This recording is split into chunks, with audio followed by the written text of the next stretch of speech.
আজ আমরা মুর্শিদাবাদের দুটি খুব গুরুত্বপূর্ণ নির্বাচনী এলাকার রাজনৈতিক চালচিত্রটা একটু গভীরে গিয়ে দেখব, একেবারে তথ্যের উপর ভিত্তি করে।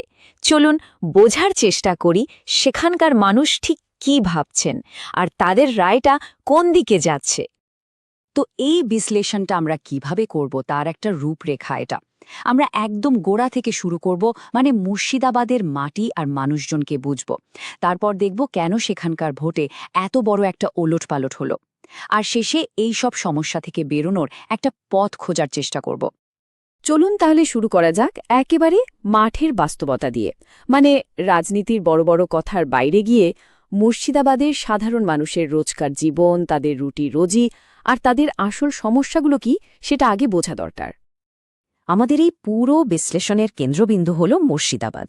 পশ্চিমবঙ্গের এই জেলাটার জানেন একটা নিজস্ব রাজনৈতিক আর সামাজিক ইতিহাস আছে, আর ঠিক এই কারণেই এখানকার ভোটের ফলাফল সবসময় খুব ইন্টারেস্টিং হয়।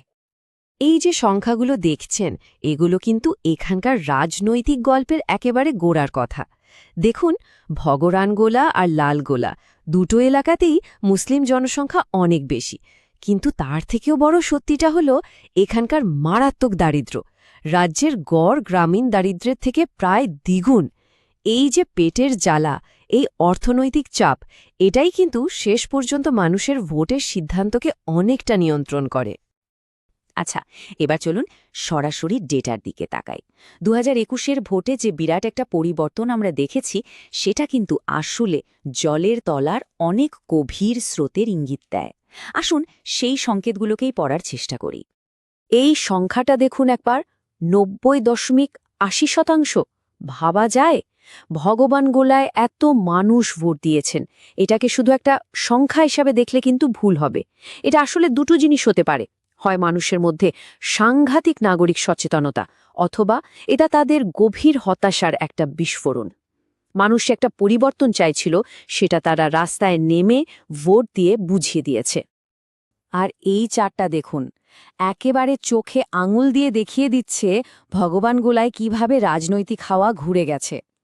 2016-তে তৃণমূল যেখানে প্রায় 20 পয়েন্টে পিছিয়ে ছিল, 2021-এ তারাই প্রায় 47 পয়েন্টের একটা বিশাল লিড নিয়ে নিল। এটা কোনো সাধারণ জেতাহারা নয়, এটাকে একটা রাজনৈতিক ভূমিকম্পই বলা চলে।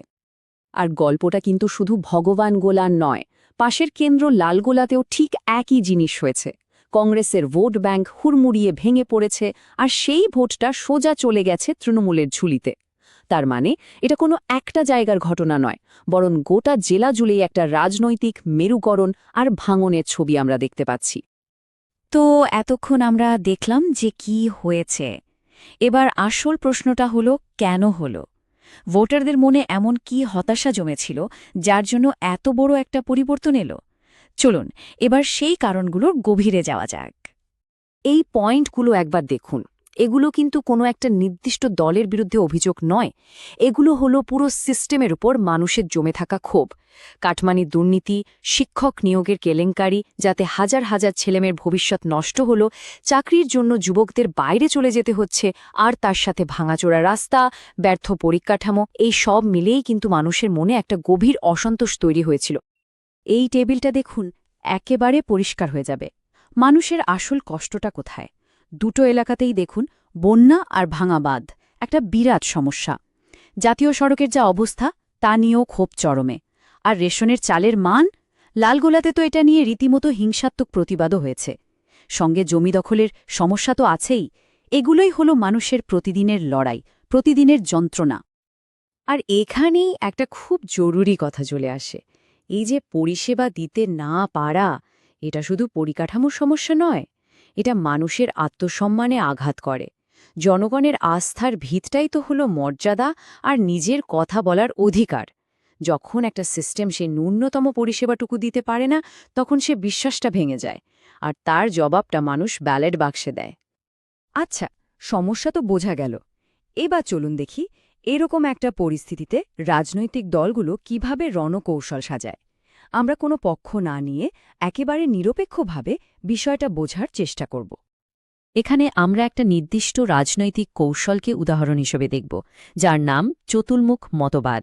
আবারও বলছি, এটা কোনো দলের হয়ে প্রচার নয়, এটা শুধু একটা কেস স্টাডি যে কিভাবে একটা মাল্টিলেভেল রাজনৈতিক কমিউনিকেশন চালানো হয়। এই কৌশলটার 4টে দিক আছে, যা বোঝা খুব সোজা। প্রথমটা হলো শিব, মানে আক্রমণ। শাসক দলের দুর্নীতি, কেলেঙ্কারি এগুলোকে সামনে নিয়ে আসা। দ্বিতীয়টা বিষ্ণু, মানে স্থিতিশীলতা। কেন্দ্রীয় সরকারের যে প্রকল্পগুলো আছে, যেমন আয়ুষ্মান ভারত, সেগুলোর ভালো দিকগুলো তুলে ধরা। তৃতীয় মুখটা হলো ব্রহ্মা, মানে নতুনত্ব, মানে আধুনিক ডিজিটাল মিডিয়া ব্যবহার করে প্রচার চালানো। আর চতুর্থটা হলেন দুর্গা, মানে সুরক্ষা। দুর্বল সম্প্রদায়কে ভরসা দেয়া যে তাদের পাশে দাঁড়ানো হবে।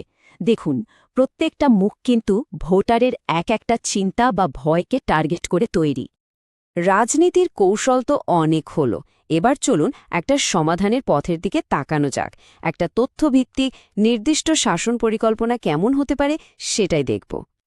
এখানে একটা বড় প্রশ্ন আছে। মানুষের মনে যখন এত ক্ষোভ, এত অবিশ্বাস, তখন উন্নয়নের একটা বিশ্বাসযোগ্য প্রতিশ্রুতি ঠিক কেমন হওয়া উচিত? শুধু মুখের কথাই তো আর কাজ হবে না, তাই না? এই দেখুন, এটা একটা নিছক প্রতিশ্রুতি নয়, এটা একটা সুস্পষ্ট পরিকল্পনা। প্রত্যেকটা প্রকল্পের জন্য কত খরচ হবে, কতদিন সময় লাগবে, আর তার ফলে সাধারণ মানুষের লাভটা কি হবে, মানে রিটার্ন অন ইনভেস্টমেন্ট, সবকিছু এখানে পরিষ্কার করে বলা আছে। যেমন ধরুন, জাতীয় সড়কটা ঠিক হলে যাতায়াত সহজ হবে, ব্যবসা বাড়বে। বাঁধটা সারানো হলে হাজার হাজার একর চাষের জমি বাঁচবে। আর একটা অ্যাগ্রো পার্ক হলে সরাসরি চাকরি পাবে বহু মানুষ। এটাই হলো আসল পরিমাপযোগ্য উন্নয়নের ব্লুপ্রিন্ট। আর এখানেই আমাদের দ্বিতীয় গুরুত্বপূর্ণ নীতিটার কথা আসে। ডেটা নির্ভর শাসন ব্যবস্থা খুবই কাজের হতে পারে, কিন্তু তার জন্য স্বচ্ছতা আর মানুষের সম্মতিটা ভীষণ জরুরি। মানুষের প্রয়োজন বোঝার জন্য তথ্য ব্যবহার করাটা হলো প্রথম ধাপ, কিন্তু এই পুরো প্রক্রিয়ায় এটা নিশ্চিত করতে হবে যেন মানুষের ব্যক্তিগত তথ্যের গোপনীয়তাকে সম্মান করা হয়। তাদের শুধু মেসেজ দিয়ে প্রভাবিত করা নয়, সঠিক তথ্য দিয়ে ক্ষমতায়ন করা। এটাই ভারতের আইনি কাঠামোর মূল ভিত্তি। তাহলে এই পুরো বিশ্লেষণটা থেকে আমরা কি বুঝলাম? রাজনীতির মারপ্যাচের ঊর্ধ্বে গিয়ে এর আসল উদ্দেশ্যটা কি হওয়া উচিত? চলুন শেষ মুহূর্তে একবার গুছিয়ে নিই। শেষ প্রশ্নটা তাহলে এটাই, একটা শাসন ব্যবস্থা যা তথ্যের ওপর ভিত্তি করে চলবে, যা স্বচ্ছ হবে এবং যার ফলাফল মাপা যাবে। সেরকম একটা মডেল কি পারবে মানুষের এই অভিযোগ আর হতাশার চক্রটাকে ভাঙতে? এটা কি পারবে ভোটারের হারিয়ে যাওয়া বিশ্বাসটাকে আবার ফিরিয়ে আনতে? এ প্রশ্নটা কিন্তু শুধু মুর্শিদাবাদের জন্য নয়, আমাদের গোটা দেশের শাসন ব্যবস্থার ভবিষ্যতের জন্যই খুব জরুরি।